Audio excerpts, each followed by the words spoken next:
continuing our series on forms of business and that is sole proprietorship business.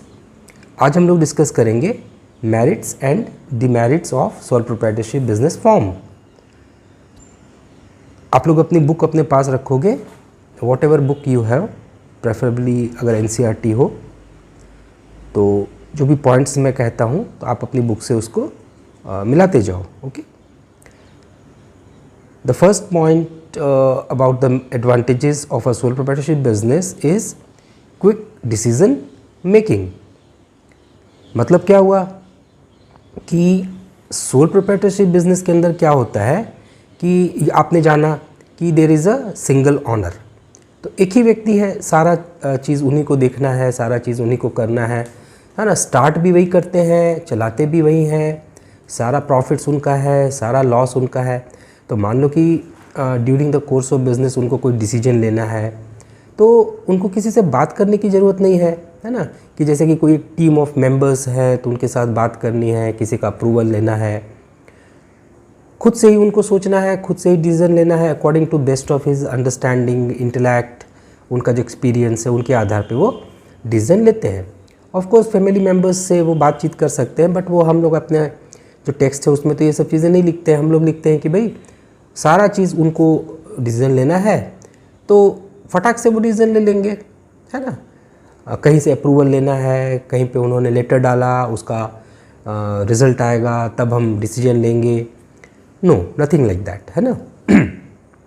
तो sole proprietorship business के अंदर there is an advantage that he or she can take very quick decisions, right?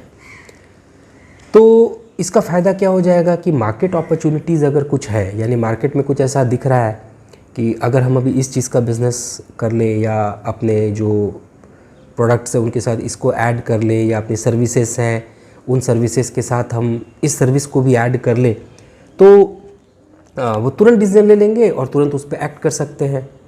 और वही तुम देखोगे अगर कहीं से बहुत सारे लोगों से बात करनी पड़े, वहाँ से अप्रूवल लेना पड़े, फिर डिसीजन हम लें तो वहाँ पे क्या हो जाएगा, यू हैव टू वेट. आपको इंतज़ार करना पड़ता है और जब इंतज़ार करोगे तो हो सकता है कि वो जो अपॉर्चुनिटी थी वो निकल गई हाथ के अंदर से. तो ये तो एडवांटेज है सोल प्रोप्राइटरशिप बिजनेस का. ओके. एवरी बिजनेस फॉर्म के कुछ एडवांटेजेस हैं, कुछ डिसएडवांटेजेस हैं. तो ऐसा हम लोग नहीं कह सकते कि this is the best form.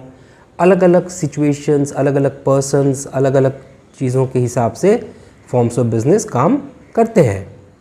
The second is confidentiality of information. Confidentiality का मतलब यहाँ पे क्या हो गया कि मेरी बात मुझ तक ही रही, है ना. सीक्रेट जिसको हम लोग कहते हैं ना, कॉन्फिडेंशियल रखना. जैसे आप अपने फ्रेंड से कभी बात करते हो, किसी को बोलना मत, किसी को बोला मत, मैं बस तुमको ही बोल रहा हूँ, मैं बस तुमको ही बोल रहा हूँ.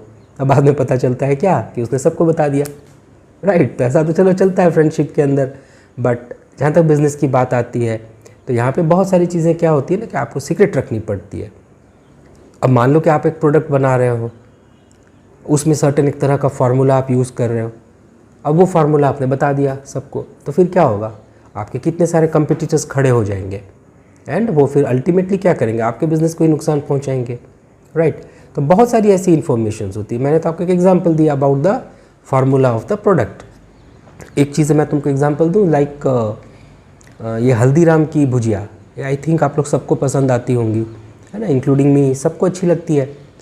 तो आप देखते हो ना कि वो जो चीज़ है वो कहीं पे भी वो उसका कंपटीटर बन नहीं पाया. लाइक कि ये जो कुरकुरे बनाती है ना कंपनी, आई थिंक क्या नाम है उसका, एनीवे, तो उन्होंने भी ट्राई किया, है ना, उन्होंने भी ट्राई किया. वो तो इंटरनेशनल लेवल की कंपनी है, बट वैसा टेस्ट और वैसी चीज़ें उसके अंदर आ नहीं पाई.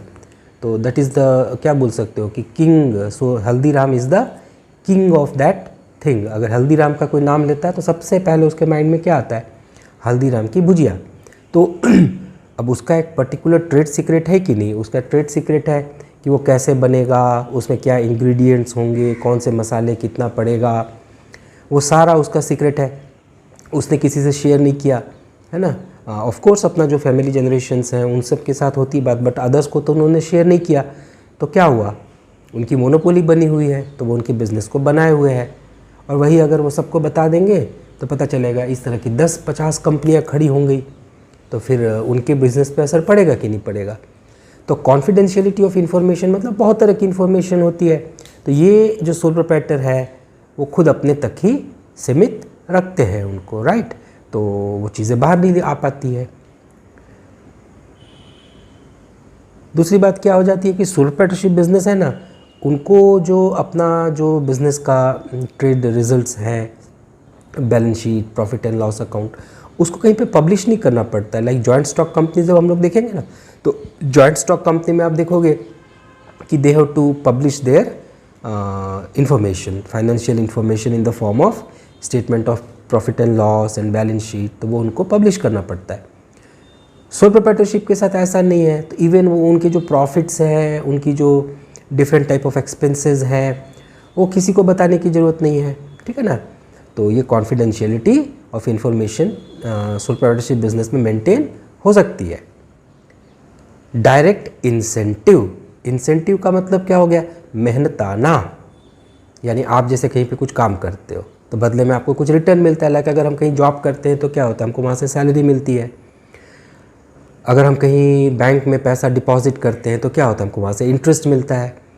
हाँ, अगर हम लोग कहीं पे किसी कंपनी के शेयर्स में अगर पैसा इन्वेस्ट करते हैं तो व्हाट वी गेट डिविडेंड। तो whatever we do, whatever effort we do financially, physically, है ना, अपने अपने अपने अपने टैलेंट को कहीं पे हम वहाँ पे टाइम के रूप में वहाँ पे लगाते हैं, तो बदले में हमको कुछ मिलता है। That is known as incentive, right. तो सोल प्रोप्राइटरशिप का इंसेंटिव क्या होगा, उनको जो प्रॉफिट्स मिलते हैं वो उनका इंसेंटिव हो गया, है ना। किसी भी बिजनेस को जब कोई व्यक्ति करता है तो बदले में उसको प्रॉफिट्स मिलते हैं, तो उनका वो क्या होता है, उनका वो इंसेंटिव होता है, क्योंकि वहाँ वो जॉब तो नहीं कर रहे ना, जॉब करते हैं तो सैलरी मिलती है।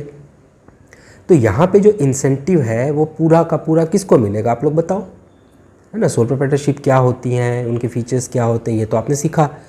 तो आपने क्या देखा कि सोल प्रोप्राइटरशिप बिजनेस में सारी चीज़ें, सारा प्रॉफिट, सारा लॉसेस किनको मिल जाता है, ऑनर को मिल जाता है। तो इंसेंटिव सीधा का सीधा, पूरा का पूरा प्रॉफिट किसको मिल गया, मालिक को, सोल प्रोप्राइटर को, सिंगल ऑनर को। कहीं से उनको कुछ शेयर नहीं करना है, कहीं पे कुछ बांटना नहीं है, पूरा प्रॉफिट उनका हो गया। तो ये डायरेक्ट है ना, डायरेक्ट इंसेंटिव है उनको। Next point is sense of accomplishment. Accomplishment को हम लोग कैसे बोले, कुछ जैसे हम लोग कुछ पाते हैं ना, कुछ अचीव करते हैं तो एक सेंस ऑफ सेटिस्फैक्शन महसूस करते हैं ना हम लोग कि हाँ मैंने ये पाया। लाइक अगर आप किसी सब्जेक्ट में बहुत अच्छा मार्क्स स्कोर करते हो, तो जब रिज़ल्ट आता है, आपने बहुत मेहनत करी, मेहनत करने के बाद आपको क्या हुआ, वहाँ पे अच्छे मार्क्स आए, तो आपको एक सेंस ऑफ सेटिस्फैक्शन फील होता है ना कि मैंने कुछ अचीव किया, मैंने कुछ एकम्प्लिश किया, है ना। तो वो पूरा आपका ही तो है, वो एकम्प्लिशमेंट किसका है, आपका है। क्यों, क्योंकि आपने मेहनत की, आपने एग्ज़ाम में लिखा, आपको मार्क्स मिले, तो वो पूरा का पूरा जो सेंस है, मतलब पूरा का पूरा वो जो भावना है, वो तो आप इंजॉय करते हो ना उसको, है ना। कोई तो उसमें ये नहीं कह सकता है कि मेरी वजह से तुमने जो है कि ये मार्क्स लाए, ओके। तो सोल प्रोप्राइटरशिप में भी क्या हो जाता है कि वो सारा उसका है, मतलब सारी मेहनत वो करता है, सारे डिसीजंस वो लेता है, रिस्क वही उठाता है, और जब वो अचीव करता है किसी चीज़ को, लाइक कि अच्छा प्रॉफिट कमाया या मार्केट में उसकी गुडविल बहुत अच्छी हो गई, है ना, लोगों ने उसके बिज़नेस को अप्रिसिएट किया, उसके प्रोडक्ट को अप्रिसिएट किया, तो सारा जो है बेनिफिट इन द सेंस कि सारी जो अच्छी चीज़ें हैं वो फील कर सकता है, वो खुद ही बोलेगा कि हाँ ये मेरा एकम्प्लिशमेंट है, ओके। तो ये सेंस सोल प्रोप्राइटरशिप बिजनेस में उनको मिलता है। लेकिन अगर मान लो कि कोई पार्टनरशिप बिजनेस है, तो पार्टनरशिप में क्या होगा कि देयर आर 2 और मोर देन 2 पर्सन्स, तो वहाँ पे सब लोग शेयर करेंगे, प्रॉफिट को भी शेयर करेंगे, लॉसेस को भी शेयर करेंगे, तो ये जो एकम्प्लिशमेंट है उसको भी शेयर करेंगे, है ना। कोई एक पार्टनर तो ये नहीं कहेगा ना कि हाँ मेरी वजह से ये फर्म पूरी आगे चली गई, क्योंकि सब लोगों ने जो वहाँ पे जॉइंट एफर्ट था, ओके। तो सोल प्रोप्राइटरशिप बिजनेस में ये जो सेंस ऑफ एकम्प्लिशमेंट है वो पूरा का पूरा सोल प्रोप्राइटर का ही है, सिंगल ऑनर का भी है, because he is responsible for all the things, all the successes and all the losses, यानी अगर कुछ खराब भी हो गया तो उन्हीं का है सारा। ठीक। फिर फिफ्थ पॉइंट बहुत easy, ease of formation and closure. तो इसको मैंने डिस्कस कर रहा हूँ क्योंकि हम लोगों ने क्या किया, उसको लास्ट वाले फीचर्स वाले टॉपिक में उसको हम लोगों ने डिटेल में डिस्कस किया था। ओके, क्योंकि डिस्कस करेंगे तो फिर क्या होगा, वीडियो बहुत लंबी हो जाती है। तो ये हम लोगों के क्या हो गए, ये हो गए हम लोग के मेरिट्स, एडवांटेजेस। अब हम लोग आते हैं लिमिटेशंस, क्योंकि जैसे कि हम लोग कहते हैं ना कि हर फूल के साथ कुछ कांटे भी होते हैं, तो सोल प्रोप्राइटरशिप बिजनेस में भी कुछ एडवांटेजेस है, बहुत अच्छे एडवांटेजेस हैं, लेकिन कुछ लिमिटेशंस भी है। वो सब चीज़ों में देखोगे आप, हर फॉर्म ऑफ बिजनेस में देखोगे। तो इस फूल के साथ क्या कांटे हैं, पहला लिमिटेड रिसोर्सेस। रिसोर्सेस का मतलब क्या हो जाता है, बेसिकली बिजनेस करने के 4 रिसोर्सेस होते हैं, land, labour, capital and enterprise. यानी आपके पास ज़मीन, जायदाद, बिल्डिंग, ये सब भी होना चाहिए, क्योंकि आप अपनी दुकान, अपना सारा चीज़ कहाँ पे करोगे, यहीं पे तो करोगे, ज़मीन पे ही तो आपका बिल्डिंग खड़ा होगा। अगर आप रेंट पे भी लेते हो तो वो किसी न किसी ज़मीन पे ही वो दुकान बनी हुई है ना। तो पहली चीज़ क्या चाहिए, ज़मीन चाहिए, लैंड। फिर लेबर, लेबर का मतलब कि आपके साथ काम करने वाले लोग। अब देखो लेबर वर्ड जो यहाँ पे है ना, लेबर वर्ड जब हम लोग सुनते हैं तो लगता है कि भाई जो फिज़िकल लेबर ही करते हैं। लेबर का मतलब जैसे कि मान लो आपके घर में कोई आता है, कोई आपको फिज़िकल हेल्प, दिवाली के टाइम में कोई आके आपका घर साफ़ कर दिया, किसी ने आपके गार्डन में मदद कर दी, तो लेबर वर्ड जब हम लोग बोलते हैं ना तो लेबर वर्ड वहाँ पे हमको लेके जाता है। बट यहाँ पे लेबर का मतलब केवल वो लेबर नहीं है, एनी फॉर्म ऑफ लेबर। जैसे कि मान लो कोई कंपनी है तो उसमें कोई एक चार्टर्ड अकाउंटेंट काम कर रहा है, तो वो भी एक तरह का लेबर ही है, राइट। कोई एक डायरेक्टर है तो वो भी तो लेबर है। ऐसा नहीं है कि भाई लेबर जो है वो केवल आप उसी सेंस में उसको लो। तो लेबर वर्ड यहाँ पे लगाया गया, मतलब whosoever at whatever level, वो अपना जो योगदान दे रहे हैं in the form of physical work, mental work, intellectual work, किसी भी तरह का वर्क वो कर रहे हैं, that is categorised as a labour यहाँ पे, है ना। तो बिजनेस करने के लिए पहला रिसोर्स क्या हो गया, साधन क्या हो गया, लैंड। सेकंड क्या हो गया, लेबर। उसके बाद कैपिटल, कैपिटल का मतलब the fund required to do a business. तो यहाँ पे कैपिटल हम लोग जो बोल रहे हैं तो भाई ठीक है, ऑनर जो पैसा लगाते हैं वो इनिशियल फंड हो गया, है ना, वो सबसे पहला चीज़ ज़रूरत है, क्योंकि जब आप ही पैसा नहीं लगाओगे तो दूसरे आपके साथ क्यों पैसा लगाएंगे। तो सबसे पहले तो आपको पैसा लगाना है। अपार्ट फ्रॉम दैट अगर आपको पैसे की ज़रूरत पड़ती है तो you can go to a bank, other financial institutions. तो ये हो गया capital fund. And then enterprise, enterprise का मतलब साहस, इसलिए किसी भी बिजनेसमैन को क्या कहा जाता है, एंटरप्रेन्योर, यानी साहसी, क्योंकि बिजनेस करने के लिए बहुत साहस चाहिए। सब लोग नहीं कर सकते हैं बिजनेस, क्योंकि बहुत तरह के रिस्क होते हैं ना इसके अंदर। अब मान लो कि कोई व्यक्ति उसके पास 10 लाख ऑफ रुपीज़ है, तो मान लो 2 व्यक्ति है, दोनों के पास मान लो 10 लाख रुपीज़ है। एक व्यक्ति जो है उसके पास इंटरप्राइजिंग एबिलिटी है, वो साहसी है, साहस ले सकता है, रिस्क होगा तो चलो देखा जाएगा, देखते हैं, करते हैं, ये एटीट्यूड से वो काम कर रहा है। दूसरे व्यक्ति होंगे वो मान लो सिक्योर्ड मेंटलिटी के व्यक्ति है, वो कहेंगे अरे ना ना बाबा बहुत रिस्क है इसके अंदर, अब ये 10 लाख रुपया है, कहीं बिजनेस में डूब गया तो ये 10 लाख रुपया भी मेरा चला जाएगा, है ना।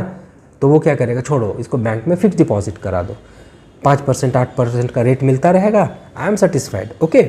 लेकिन जो इंटरप्राइजिंग एबिलिटी का आदमी होगा तो वो क्या कहेगा, अरे बैंक कितना दे रहा है मुझे, 5% दे रहा है, 8% दे रहा है, इतना क्या होता है, चलो रिस्क लेते हैं, है ना।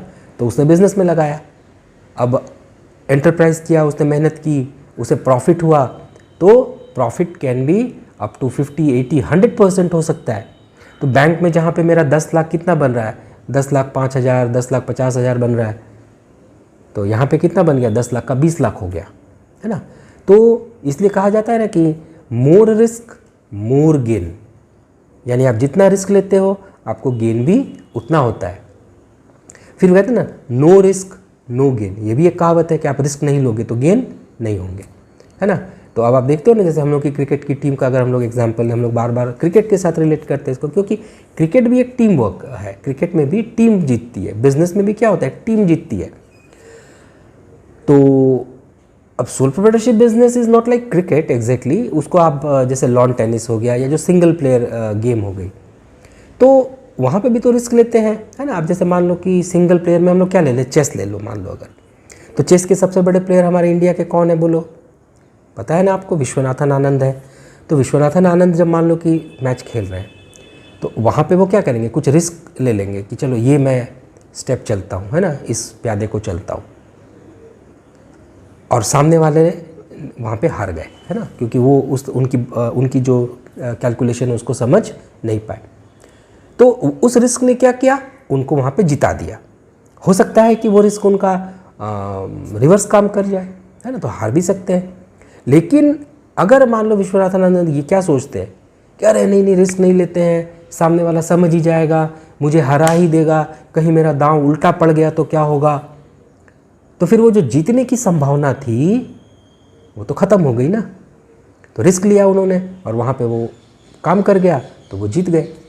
तो रिस्क अब आप जब लेते हो रिस्क, अब जैसे हम लोग की क्रिकेट टीम का अगर हम लोग ले तो वहाँ पे क्या है, मानो धोनी साहब है, तो धोनी साहब कितने रिस्क लेते थे, लेते हैं ना, और मोस्ट ऑफ द टाइम क्या होता था कि वो सही पड़ जाता था। अब देखो रिस्क का मतलब यहाँ पे एक चीज़ मैं तुमको बताऊँ कि जब आप रिस्क लेते हो तो ऐसा नहीं होता कि आप अंधाधुंध रिस्क लेते हो, चलो देखा जाए, उस तरह का रिस्क की यहाँ बात नहीं हो रही है ना। यहाँ पे बात होती है कैलकुलेटेड रिस्क की, यानी सोच समझ करके एक रिस्क लेना। ऐसा नहीं कि बस ले लिया रिस्क, कूद गए पहाड़ से, नहीं, सोचा समझा उसके बाद रिस्क लिया कि इस रिस्क को अगर मैं लेता हूँ तो मुझे इसके क्या फ़ायदे हो सकते हैं, मुझे इसके क्या नुकसान हो सकते हैं, इस नुकसान को हम लोग बर्दाश्त भी कर सकेंगे कि नहीं कर सकेंगे। सारी चीज़ों को देख करके, मार्केट को, सारी चीज़ों को, एक्सपर्ट की बातों को सुन करके तब हम लोग रिस्क लेते हैं ना। तो ये बात हम लोग को समझनी है कि रिस्क का मतलब यहाँ पे मतलब गैम्बलिंग नहीं है, गैम्बलिंग मतलब जुआ टाइप की चीज़ यहाँ पे नहीं है, कैलकुलेटेड रिस्क, आप सोच समझ करके रिस्क लेते हो। ओके, तो 4 चीज़ें हो गई ना, रिसोर्सेज क्या हो गए, land, labour, capital and enterprise. तो सोल प्रोप्राइटरशिप बिजनेस में ये चारों रिसोर्सेज लिमिटेड मैनर्स में होते हैं आपके पास, क्योंकि एक ही व्यक्ति है ना, तो क्या होगा, वो एक सर्टन लेवल ऑफ लैंड रखेंगे अपने पास। लेबर, तो अगर अपनी मेहनत वो जो कर रहे हैं वो भी उनकी एक अपनी 1% तक सीमित है। फिर मान लो कि वो बाहर से किसी को एम्प्लॉयमेंट में ला रहे हैं, तो उनके पास तो चूँकि फंड्स लिमिटेड है ना, तो ऐसा तो नहीं कि वो हज़ारों लोगों की टीम खड़ी कर देंगे, क्योंकि उनके पास सीमित साधन है, उसी में उनको एम्प्लॉयमेंट देना है, उसी में लोगों से काम लेना है। तो लेबर भी उनका लिमिटेड हो गया, कैपिटल भी लिमिटेड हो गई, उनके पास अपने जितने पैसे हैं उससे उन्होंने बिज़नेस को किया। अगर बैंक में भी वो लोन लेने जाएंगे तो बैंक जो है, अब जैसे मान लो कि बहुत बड़ी कंपनी है, टाटा, बिरला, रिलायंस, तो बैंक उनको लोन भी तो बहुत बड़ी देगा ना, क्योंकि उनके पास एसेट्स इतने ज़्यादा है। बैंक कैसे लोन देता है, बैंक लोन देता है कि भाई अगर मान लो कि आप मुझे लोन पेमेंट नहीं कर पाते हो, रीपे नहीं कर पाते हो, principal as well as interest, तो मैं उस चीज़ की वसूली आपके एसेट्स को बेच करके कर लूँगा। बैंक तो ऐसे लोन देता है ना, सिक्योरिटी पे लोन देता है। तो अगर मेरे पास सोल प्रोप्राइटरशिप बिजनेस में कर रहा हूँ तो मेरे पास साधन लिमिटेड है, मेरे पास एसेट्स लिमिटेड है, तो बैंक क्या करेगा, मुझे लोन भी लिमिटेड देगा, क्योंकि बैंक को सिक्योरिटी में क्या दे पाऊँगा, अपने एसेट्स की, और वो एसेट्स कितने हैं, बहुत ज़्यादा नहीं है, तो अकॉर्डिंग टू दैट मुझे वहाँ से लोन मिलेगी। तो कैपिटल भी क्या हो गया, मेरा लिमिटेड हो गया। और इंटरप्राइज, तो अकेला व्यक्ति है, वो कितना साहस लेगा बोलो, बहुत बड़े बड़े रिस्क तो वो नहीं ले सकता है ना। इसलिए जब हम लोग कहते हैं ना कि 1 से भले 2, 2 से भले 4, तो यहाँ से तुम एक लिंक लगाओ कि अगर सोल प्रोप्राइटरशिप बिजनेस पहले चलता था तो फिर पार्टनरशिप के बारे में इंसान ने कैसे सोचा, क्यों सोचा पार्टनरशिप के बारे में, क्योंकि इन सब जो लिमिटेशंस हैं उसको आप कुछ हद तक पार्टनरशिप में दूर कर सकते हो, क्या कि वहाँ पे ज़्यादा लोग हो जा रहे हैं। और ज़्यादा बड़ा रिस्क लेना है, then you move to joint stock companies, है ना। अब आप सोचो कि अब जैसे रिलायंस है, टाटा है, बिरला है, वो इतना फंड लगाते हैं, इतना बड़ा बड़ा रिस्क लेते हैं, क्योंकि उनके पास उतनी कैपेसिटी हो जाती है। एक अकेला आदमी उतने बड़े बड़े रिस्क 10,000 करोड़, 20,000 करोड़, 1 लाख करोड़, ऐसा तो एक सिंगल व्यक्ति कर नहीं सकता है ना। उसके पास सारे चीज़ लिमिटेड होते हैं। तो ये लिमिटेशन हो गया हम लोगों का first, limited resources. Okay, then limited life of a business concern. अब सोल प्रोप्राइटरशिप बिजनेस में क्या होता है कि बिजनेस और ऑनर उसको हम लोग एक ही मान के चलते हैं from law point of view. Again I repeat, not from accounting point of view, क्योंकि अकाउंटिंग में आप क्या करते हैं, बिजनेस एंटिटी को अलग मानते हैं, ऑनर को अलग मानते हैं, बिजनेस के हिसाब से अकाउंटिंग करते हैं। तो इस चीज़ को मैं यहाँ फिर से रिपीट करते रहा हूँ कि लॉ के पॉइंट ऑफ व्यू से हम लोग अगर देखें तो बिजनेस और ऑनर एक ही है। तो क्या होता है, अगर मान लो कि ऑनर की डेथ हो जाती है, for an example extreme case में ऑनर की डेथ हो जाती है, तो देयर आर मेनी चांसेस कि वो बिजनेस भी बंद हो सकता है, कि अगर उनकी फैमिली में कोई ऐसा नहीं है जो कि उस बिज़नेस को कंटिन्यू कर सके तो बिज़नेस क्या हो जाएगा, क्लोज हो जाएगा।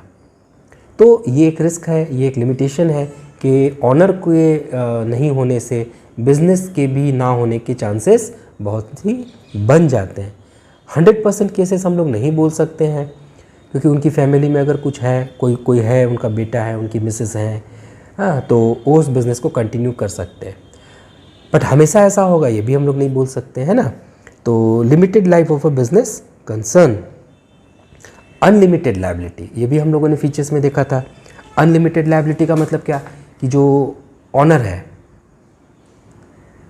उनकी लायबिलिटी अनलिमिटेड है। अनलिमिटेड मतलब कि अगर मान लो कि जो बिज़नेस है उसकी आर्थिक स्थिति बहुत ख़राब हो गई है ना, अब अगर मैं बिज़नेस के एसेट्स को बेच देता हूँ तो भी मेरे पास इतना पैसा नहीं आता है कि मैं अपने जो बैंकर्स हैं, क्रेडिटर्स हैं, उनको पेमेंट कर पाऊँ, है ना। तो फिर क्या होगा कि जो ऑनर है उसकी पर्सनल प्रॉपर्टी है ना, बिज़नेस की प्रॉपर्टी का हिसाब लगा लिया, वहाँ से पैसे पूरे नहीं हो रहे, तब हम लोग ऑनर के पास आएंगे, ऑनर की पर्सनल प्रॉपर्टी को देखेंगे। तो मान लो ऑनर के अपना एक घर था, अपने उसकी कार थी, और भी उसकी पर्सनल बिलोंगिंग्स लाइक गोल्ड और वो सब चीज़ें उसके पास थी, तो उनको भी बेच करके क्रेडिटर्स को, लैंडर्स को पेमेंट करना पड़ेगा। ये कानून कहता है करना पड़ेगा, है ना। तो इसलिए कभी कभी हम लोग जैसे कुछ मूवीज़ देखते हैं, है ना, कभी कभी हम लोग पेपर में सुनते हैं कि उसका तो सब कुछ बिक गया, वो रोड पे आ गया, वो कंगाल हो गया। कैसे हो गया? इसी तरह से हो गया, क्योंकि उसकी लायबिलिटी अनलिमिटेड थी, है ना।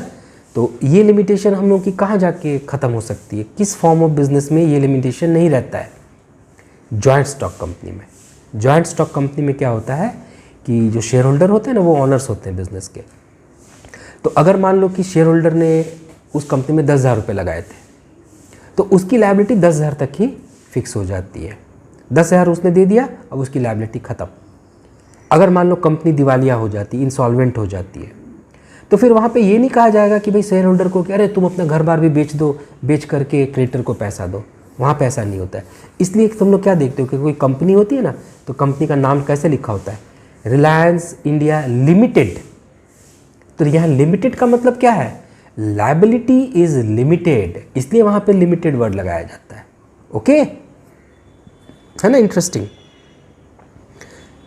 Last point is limited managerial ability. तो इस पॉइंट का कनेक्शन तुम्हारे फर्स्ट पॉइंट के साथ है, लिमिटेड रिसोर्सेस। क्योंकि मैनेजेरियल, मैनेजर का मतलब क्या है? Who are managing the things. तो बिजनेस को मैनेज करने के लिए जो टीम होती है, सोल प्रोप्राइटरशिप बिजनेस में वो टीम छोटी होती है, लिमिटेड होती है। मोस्ट ऑफ द टाइम्स वही होते हैं, सिंगल ऑनर होते हैं, वही सब चीज़ों को मैनेज करते हैं, है ना। उन्हीं को सारा डिसीजन लेना है, कंट्रोल करना है।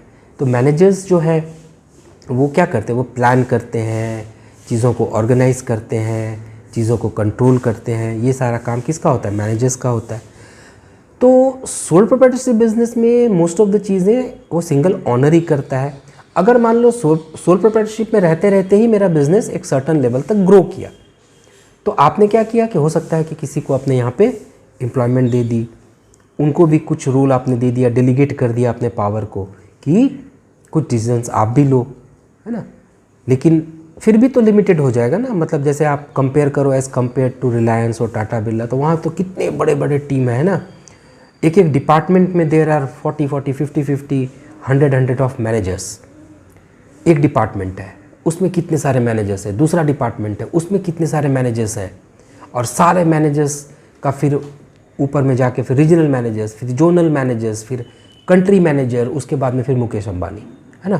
तो इतनी बड़ी टीम काम कर रही है उसकी, तब जा कर के तो इतना बड़ा काम हो रहा है कि नहीं।